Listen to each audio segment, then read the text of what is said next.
Espiritu Santo. Amen. Paghari nawa ang kapayapaan sa tahanan nito at sa mga naninirahan dito. Mga kapatid, halina't makinig sa banal na salita ng Diyos na makintal sa ating puso at diwa ang araw na gabay ng mag-anak sa kanilang buhay. Ang mabuting balita ng Panginoon ayon kay San Lucas. Papuri sa iyo, Panginoon. Pagpasok ninyo sa alinmang bahay, sabihin muna ninyo, maghari nawa ang kapayapaan sa bahay na ito.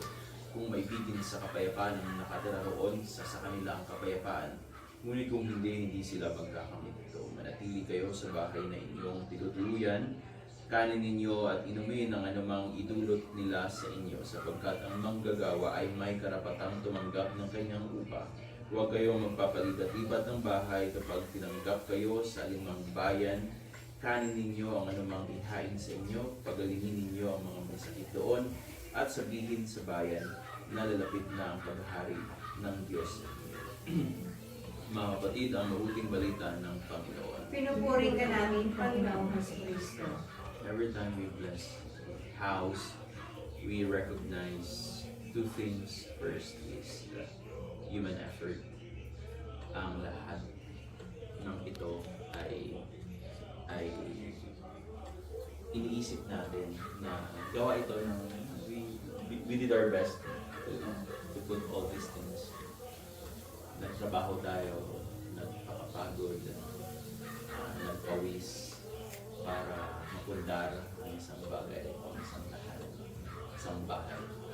And we put our shoulder, we did our best, we did our effort para mabigyan ng maayos na tirahan pamilya, dahil sa mga Pilipino ang bahay ay status symbol.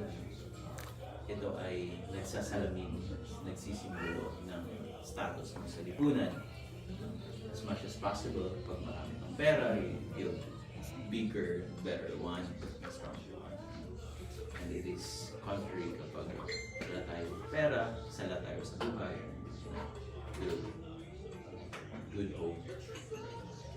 Pangalawa, we recognize all is grace. Lahat ay biyaya. Kahit na magpapagod tayo, pero kapag hindi hinayaan ng Panginoon, tayo ay magbiyaya, maggrasya. Everything is nothing. So everything is grace. Lahat ay biyaya na pinagkaloob ng Panginoon. Lahat ay ibabalik natin sa Panginoon. Kaya paano natin ibabalik sa Panginoon lahat ng biyayang ito? Hindi naman kailangan ng Panginoon ng bahay, ng tirahan, because He is our God, and God is God even without us. Pero ibabalik natin dito sa Panginoon. Sa tuwing tayo ay nagiging mabuti sa kapwa, kapag we help the poor, nagpapakain tayo, we give something to the poor, to the marginalized. Pag ganun yung ginagawa natin, lahat ay binabalik natin sa Panginoon through helping other people. So, human effort and all is grace, lahat ay biyaya. Ang challenge sa atin ay kung paano i-transform yung bahay into tahanan, house into home. Paano nagiging tahanan ang isang bahay? Sa tingin ko, nagiging tahanan ang isang bahay kapag ang lugar na ito ay nagiging lugar ng pamilya, ng emosyon, not only victories but also defeat, not only happiness but also sadness and tears. Kapag ang tahanan ito ay naging totoo sa atin at naging realidad na. And so sana ang tahanan nito ay hindi nagkukumble ng ating emosyon, kundi ito ay nagiging tahanan ng kung sino tayo bilang pamilya. So mga kapatid, halina't dumulog sa Ama na bukal ng buhay ng lahat ng mga mag-anak at sambayanan ang ating itutugon, sapagkat lubha kang maawain. Sapagkat lubha kang maawain. Amang mapagmahalubin mong pamayanin ng tapat na pagmamahala ng aming tahanan, niluluhog namin sapagkat lubha kang mawain. Amang mapagkalinga, lubin mo ang maging bukas palad kami lagi sa mga kapuspada, dukha at sawi, ilulubin namin. Sapagkat lubha kang mawain. Amang may kapal, lubin mo ang maging masigasig kami sa pagpapalaganap ng iyong paghahari, ilulubin namin. Sapagkat lubha kang mawain. Aming Ama, sa iyong magandahang loob, ibigay mo sa amin ang iyong buhay at pagmamahal. Tangkilikin mo ang iyong namiminturong angkan, yamang ikaw ang pinagmumula ng kanilang mabuting pagsasamahan. Niluluhog namin ito sa pamamagitan ni Yesu Cristo kasama ng Espiritu Santo, magpasawalang hanggan. Amen. Manahan ka, Panginoong Hesus Kristo, sa piling ng mga nagpapasinaya sa bahay na ito at umihiling ng pagbabasbas sa iyo upang sa paglagi rito'y kanilang madama ang iyong pagkuko, upang sa paglabas dito'y kanilang makamit ang iyong pagtataguyod, at upang sa pagbalik dito'y kanilang mapunlakan ang iyong pagpasok hanggang tanay. Sumapit sa iyong inihandang tahanan sa maligayang pagpisan sa iyong Ama sa kalingitan, hari naming nabubuhay kasama ng Espiritu Santo, magpasawalang hanggan. Amen. Ang tubig ito ay nagsisimbolo ng ating kaligtasan. Tayo ay hari, tayo ay propeta, na tayo ay naglilingkod sa bawat isa. Tayo ay pare. So, while we bless your whole house, we pray, Our Father and in heaven. Our Father, Father, who art in heaven, hallowed be thy name. Thy kingdom come, thy will be done on earth as it is in heaven. Give us this day our daily bread, and forgive us our sins, as we forgive those who sin against us. Do not bring us to test, but deliver us from evil. Amen. Hail Mary, full of grace, the Lord is with you. Blessed are you among women, and blessed is the fruit of thy womb, Jesus. Holy Mary, Mother of God, pray for us sinners, now and at the hour of our death. Amen. Hail Mary, full of grace, the Lord is with you. Blessed are you among women, and blessed is the fruit of thy womb, Jesus. Holy Mary, Mother of God, pray for us sinners, now and at the hour of our death. Amen. Praise the Lord is with you.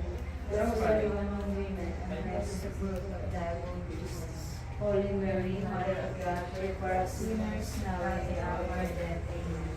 Hail Mary, full of grace, the Lord is with you. Blessed are you among women, and blessed is the fruit of thy womb, Jesus. Holy Mary, Mother of God, pray for us sinners, now and at the hour of our death. Amen. Hail Mary, full of grace, the Lord is with you. Blessed are you among women, and blessed is the fruit of thy womb, Jesus. Holy Mary, Mother of God, pray for us sinners, now and at the hour of our death. Amen. Hail Mary, full of grace, the Lord is with you. Blessed are you among women, and blessed is the fruit of thy womb, Jesus. Holy Mary, Mother of God, pray for us sinners, now and at the hour of our death. Amen. Hail Mary, full of grace, the Lord is with you. Blessed are you among women, and blessed is the fruit of thy womb, Jesus. Holy Mary, Mother of God, pray for us sinners, now and at the hour of our death. Amen. Hail Mary, full of grace, the Lord is with you. Blessed are you among women, and blessed is the fruit of thy womb, Jesus. Holy Mary, Mother of God, pray for us sinners, now and at the hour of our death. Amen. Hail Mary, full of grace, the Lord is with you. Blessed are you among women, and blessed is the fruit of thy womb, Jesus. Holy Mary, Mother of God, pray for us sinners, now and at the hour of our death. Amen. Hail Mary, full of grace, the Lord is with you. Blessed are you among women, and blessed is the fruit of thy womb, Jesus. Holy Mary, Mother of God, pray for us sinners, now and at the hour of our death. Amen. Hail Mary, full of grace, the Lord is with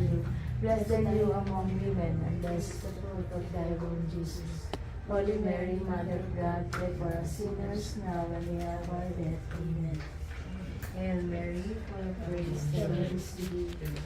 Blessed are you among women, and blessed is the fruit of thy womb, Jesus. Holy Mary, Mother of God, pray for us sinners, now and at the hour of our death. Amen. Hail Mary, full of grace, the Lord is with you. Blessed are you among women, and blessed is the fruit of thy womb, Jesus. Holy Mary, Mother of God, pray for us sinners, now and at the hour of our death. Amen. Hail Mary, full of grace, the Lord is with you. Blessed are you among women, and blessed is the fruit of thy womb, Jesus. Holy Mary, Mother of God, pray for us sinners, now and at the hour of our death. Amen. Hail Mary, full of grace, the Lord is with you. Blessed are you among women, and blessed is the fruit of thy womb, Jesus.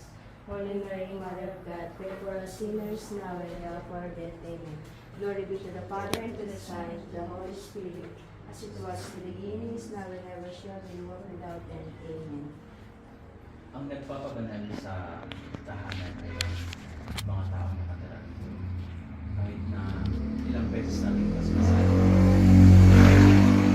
Isang lugar kapag ang pamilya namumuhay na sa always jealousy and misunderstanding. Wala rin na we invite bad vibes. Pero kapag ang pamilya nagmamahalan, always in life of love and fear of God. So, nakaka-invite tayo ng positive vibes, diba? At ang tahanan, at kayo, kayong lahat, ang nagpapabanal sa tahanan nito. Kaya kayo din ay babasbasan. Okay na?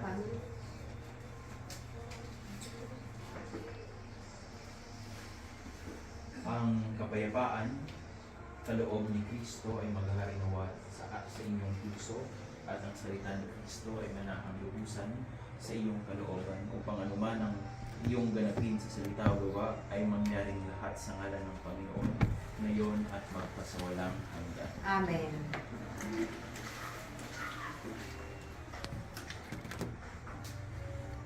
Sumayin niyo ang Panginoon At sumayo rin. Pagpalain kayo ng makapangyarihang Diyos, Ama, Anak, at Espiritu Santo. Amen. Good morning. Good morning. Yeah.